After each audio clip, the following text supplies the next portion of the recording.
se vocês acreditam ou não em depilação definitiva. E eu gostaria que vocês escrevessem aí no chat, tá? Escreve aí no chat para mim. Se vocês acreditam ou não, né? Pode só escrever sim, acredito, ou sim, ou não, né? Não acredito em depilação definitiva. Depois dessa minha fala, né? Dessa minha pergunta, eu vou começar a evidenciar algumas situações para vocês e vou voltar a fazer a pergunta. Pode voltar lá, né? Evidências científicas da depilação definitiva. Vamos lá. Primeiro trabalho. Esse trabalho aqui é publicado no ano de 2019, pessoal. Um trabalho relativamente recente. Até acabei esquecendo de falar uma situação lá no início, tá? Que foi o seguinte. Neste momento, tá? Exatamente neste momento, eu estou acabando de escrever o nosso novo livro de depilação definitiva. A gente teve um livro publicado no ano de 2019 e a gente está fazendo uma atualização desse livro para 2023, na realidade, né? Vai ser publicado em, provavelmente, final de janeiro de 23. Pessoal, eu acabo de revisar mais de 600 artigos de 2019 para 2022. O que eu vou estar mostrando aqui para vocês é o que vocês têm de mais atual em termos de literatura, né? É a gente pegar o que está acontecendo de evidência científica e trazer para a prática clínica, e eu trago, eu como profissional, mas eu trago também na forma dos resultados das minhas alunas, que vocês vão ver logo em seguida, tá? Pode voltar lá. Esse aqui é um artigo de 2019, falando de laser de alexandrita. Por que eu resolvi trazer aqui diferentes tipos de laser?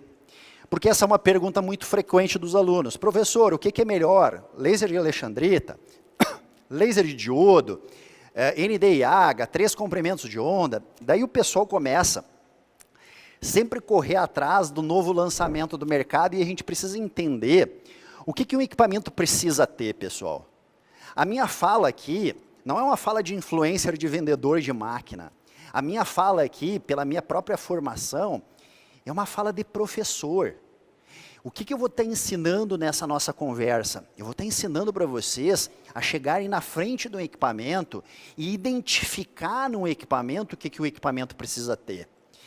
E é isso que nós, como profissionais, a gente precisa entender para não cair nesses novos lançamentos do mercado. É legal o novo lançamento, não tenha dúvida, desde que o novo lançamento seja superior ao que eu tenho dentro da minha clínica. Se ele não é superior ao que eu tenho dentro da minha clínica, eu não preciso fazer esse investimento. Agora, se esse novo lançamento ele é superior, vale essa troca de equipamento, tá? Pode abrir lá.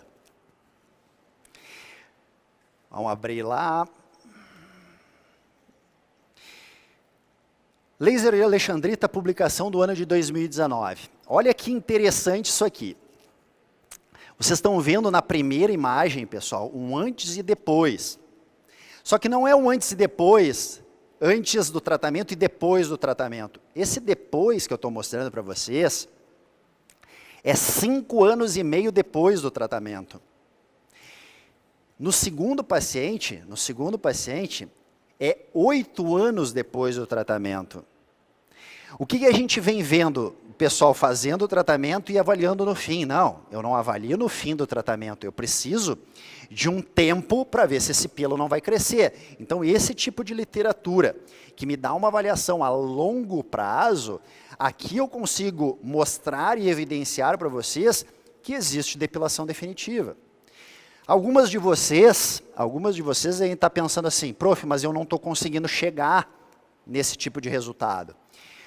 Não tem a ver exatamente com o comprimento de onda, também tem a ver com o comprimento de onda, mas vai ter a ver com o que eu vou falar um pouquinho mais adiante, que é sobre programação. O que o equipamento precisa ter? O que eu tenho que saber programar no equipamento? Uma das variáveis é o comprimento de onda. Então, a alexandrita é legal para depilar? Não tenho dúvida, está aqui a evidência falando sobre isso. Bom, e daí eu poderia ir para o laser de diodo. Antes eu mostrei uma foto de uma paciente, né, uma evolução de um tratamento. Aqui eu poderia pegar uma avaliação histológica. O que vocês estão vendo na avaliação histológica? A lesão de quem? O que é mais importante? Lesão do bulbo. Por que a lesão do bulbo é importante? Porque o bulbo, pessoal, é a raiz do pelo. Vocês já devem ter tido aquela situação, pode abrir para mim? Vocês já devem ter tido aquela situação lá na casa de vocês, que vocês vão lá e cortam, né, uma planta, cortam uma árvore, e depois de um tempo ela volta a crescer. E por que ela voltou a crescer? Porque vocês não danificaram, vocês não arrancaram a raiz do pelo. Volta para mim com a imagem.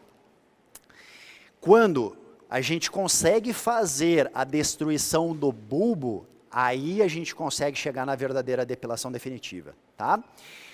Aqui, de uma avaliação, então, histológica, né, numa avaliação histológica, falando da aplicação do laser de diodo. Um outro artigo, fazendo avaliação com laser de diodo a longo prazo. E é muito importante vocês observarem os tempos de avaliação, galera. Quando que esse paciente foi avaliado? Esse paciente aqui foi avaliado 18 meses depois da aplicação do tratamento. Ou seja, a gente começa a poder afirmar que isso aqui é depilação definitiva.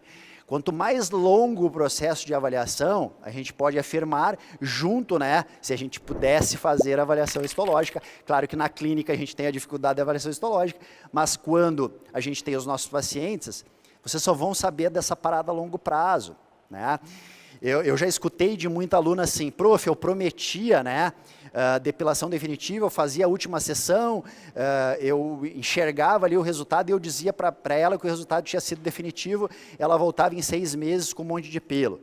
A avaliação dos resultados é a longo prazo, pessoal. Isso é muito importante a gente entender. A avaliação dos resultados na depilação definitiva, ela deve ser a longo prazo. Bom, a gente está vivendo aí nos últimos 2 anos,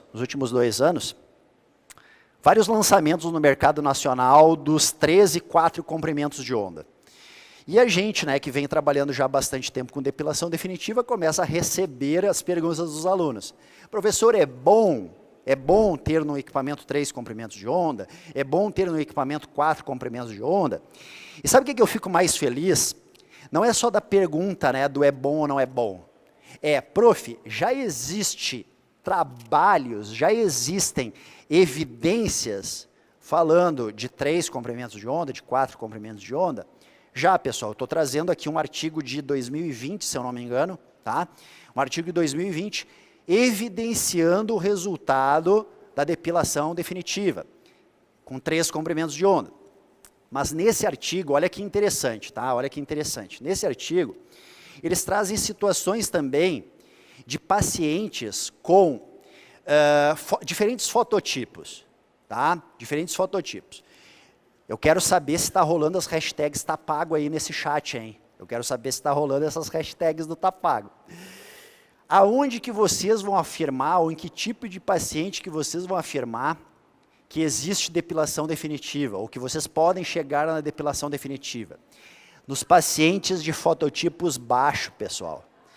Fototipo 1, fototipo 2, fototipo 3, começa alguns trabalhos em fototipo 4, mas não existem trabalhos publicados em fototipos 5 e 6, não pelo menos a longo prazo. Ele foi muito claro, muito direto. É possível depilar fototipos elevados? Sim, mas o que a gente chama da depilação temporal, não da depilação definitiva. Na própria imagem vocês veem que o resultado ele é bom, mas ele não é definitivo.